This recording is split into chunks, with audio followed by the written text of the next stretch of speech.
Sixth maze. Green. Ambra hurtled down the hill towards the campus on her bike, her friend Mike right behind her. The previous month, Ambra and Mike had executed a direct action in the North Sea, scaling an oil rig and dropping a 4-story yellow banner that read, "Oil is for fossil fools," in bold black letters.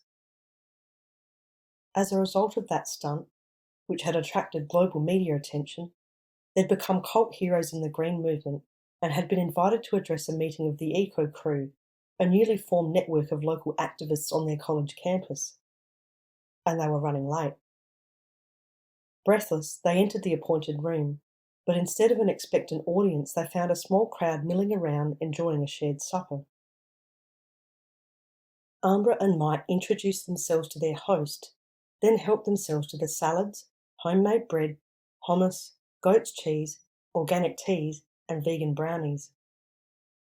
"Okay, everyone, group check-in," announced Jim, the network coordinator, clapping his hands several times for attention.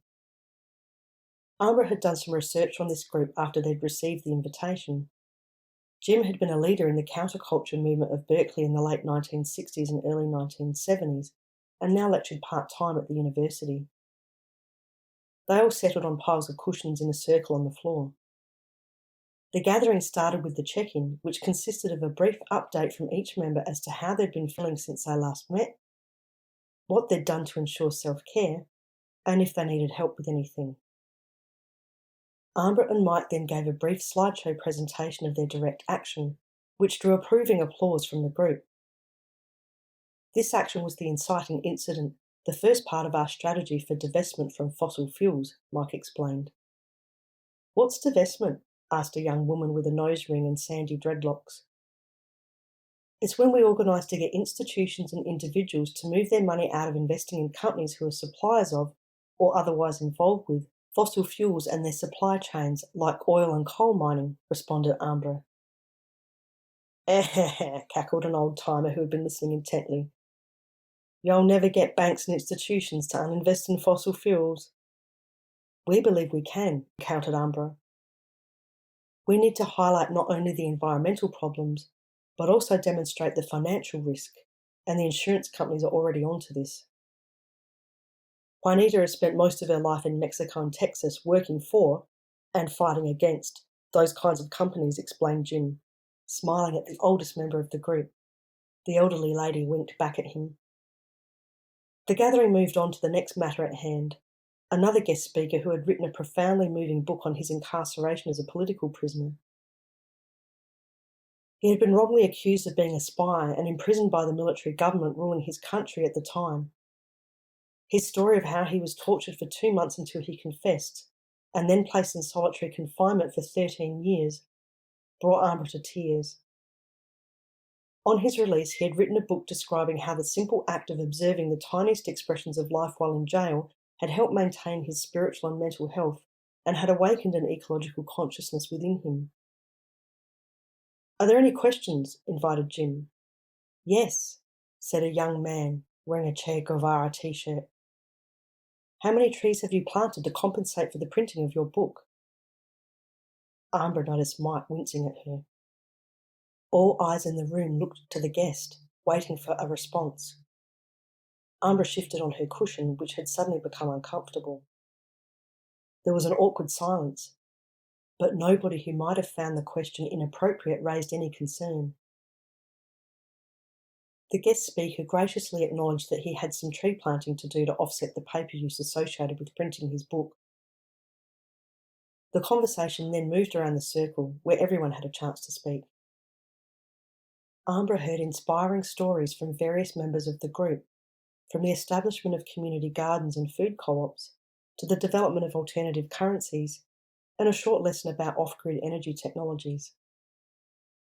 The last item on the agenda was a planning session intended to gain consensus around the network's focus and forward strategy. To Ambra, it seemed like there was a great deal of good intention, but it was all over the place. After 30 minutes of conversation, the group arrived at a point of agreement. So, it's settled then. The Eco Crew Network is a community of support for people working on ecosystem collapse and issues related to the post-fossil fuel era. An older man wearing a rainbow flag bandana around his head raised his hand. Sounds heavy.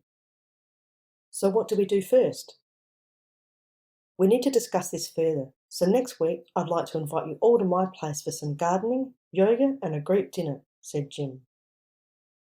From under her eyebrows, Ambra looked at Mike, whose mouth was slightly open. Then he ran his hands through his hair. Without having to say a word, each knew what the other was thinking.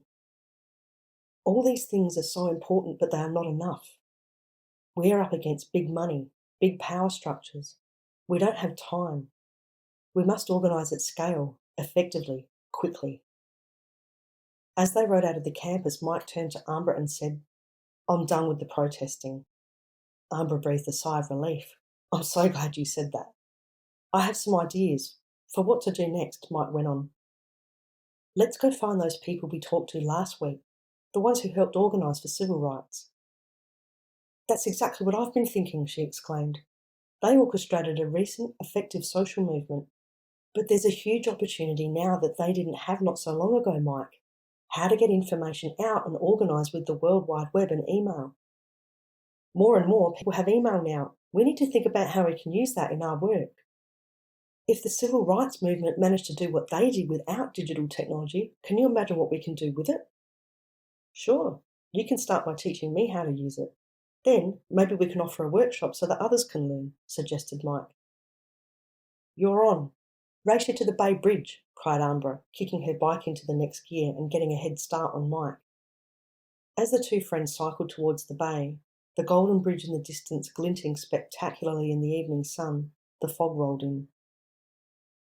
First it obscured the bridge, rising in ethereal columns, and then it enveloped everything visible until the world dissolved once more. Ambra was alone in the MAGE cave. Each time she had returned to the cave before, she'd been relieved to escape a situation that was too much. Now it was too quiet. For the first time since she had entered the maze, she was lonely. She missed Mike. She shook her head. How was that even possible? Mike was a figment of her imagination, an illusion generated in the maze.